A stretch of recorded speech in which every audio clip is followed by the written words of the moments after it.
నమస్తే DSC aspirants. Srihari master ఆధ్వర్యంలో జరిగినటువంటి మొన్న ఎగ్జామ్ అనేది చాలా బాగా సక్సెస్ఫుల్ అయిందండి అవనిగడ్డలో. వన్స్ అగైన్ శ్రీహరి మాస్టర్కి కృతజ్ఞతలు. ఈ వీడియో లాస్ట్ వరకు మీరు వినగలిగితే మీకంటూ ఏంటో అనేది ఒక విషయం అనేది పర్టికులర్గా అర్థమవుతోంది. మనం ఫస్ట్ హెచ్జిటికి ప్రిపేర్ అయ్యి స్కూల్ అసిస్టెంట్కి పేపర్కి అర్హులమా అనే క్వశ్చన్ మనలో రావాలి.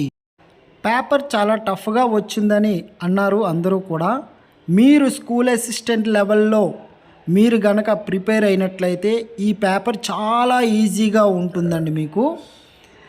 దీన్ని బట్టి అర్థమైంది ఏంటంటే మనం హెచ్జిటి అంటే పిఈటి లెవెల్లో ప్రిపరేషన్ అవుతున్నాం, స్కూల్ అసిస్టెంట్ లెవెల్ కాదు అని తెలిసింది. ఫస్ట్ క్వశ్చన్ మేము ప్రీవియస్ పేపర్ని అనాలిసిస్ చేసే ఇచ్చామండి. అది హెచ్జిటి పేపర్ అయినటువంటి పిఈటి పేపర్ని అయితే మేము చూడలేదండి. స్కూల్ అసిస్టెంట్ ఫిజికల్ ఎడ్యుకేషన్ పేపర్ని చూసి అదే విధంగా ఇచ్చాం. కావాలంటే మీరు స్కూల్ అసిస్టెంట్ పేపర్ అనేది అనాలిసిస్ చేసుకోండి.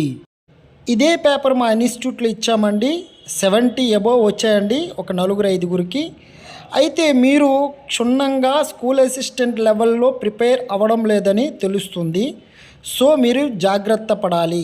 చాలామంది ఇన్స్టిట్యూట్ వాళ్ళు అక్కడ ఉండిపోవాలని మీరు ప్రీవియస్ పేపర్ ఆధారంగా చేయలేదు అని అన్నారు.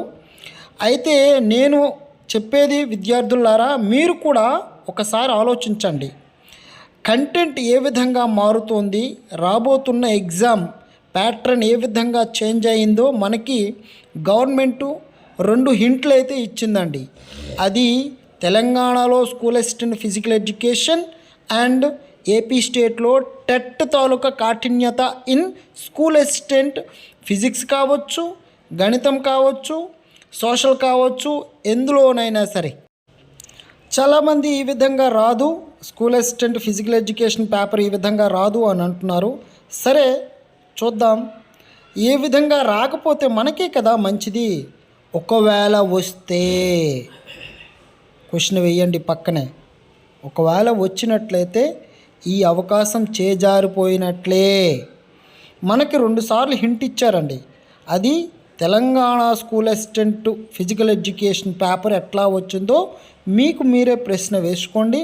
అలాగే ఏపీ టెట్లో స్కూల్ అసిస్టెంట్ పేపర్స్ ఏ విధంగా వచ్చాయో మీ సోదరులను అడిగి తెలుసుకోండి. ఆ విధంగా మీరు ప్రిపేర్ అవ్వడానికి ట్రై చేయండి. అది ఎక్కడైనా అవ్వచ్చు. స్కూల్ అసిస్టెంట్ లెవెల్లో మీరు ప్రిపేర్ అవ్వడానికి ట్రై చేయండి. అదేవిధంగా మొత్తం మేమంతా మా మెటీరియల్ చూడటం అయితే విద్యార్థులు జరిగింది. తర్వాత చాలా ఫోన్ కాల్స్ వస్తున్నాయండి. మీరందరూ ఇంటికి వెళ్ళి చక్కగా ఆలోచించండి. ఆలోచించి 2 డేస్ టైం తీసుకోండి. రేపు అనౌన్స్మెంట్ చేస్తాం నెక్స్ట్ బ్యాచ్ ఎప్పుడా అనేది. మీకు అడ్రస్తో పాటు మేము చెప్తాం. దయచేసి మీరు మా కంటెంట్ చదివినట్లయితే ఎగ్జామ్ అనేది ఈజీగా సాల్వ్ చేయగలరు. ఇది వాస్తవం. మేము పిన్ టు పిన్ కూడా అందులో పొందుపరిచాం. ఒకసారి వచ్చి సాటిస్ఫై అవ్వనటువంటి వ్యక్తులు ఎవరూ లేరండి. సాటిస్ఫై అయ్యి 1-2 సార్లు మా మెటీరియల్ చదవగలిగితే టాప్ ర్యాంక్లో ఉండడం అయితే వాస్తవం అండి.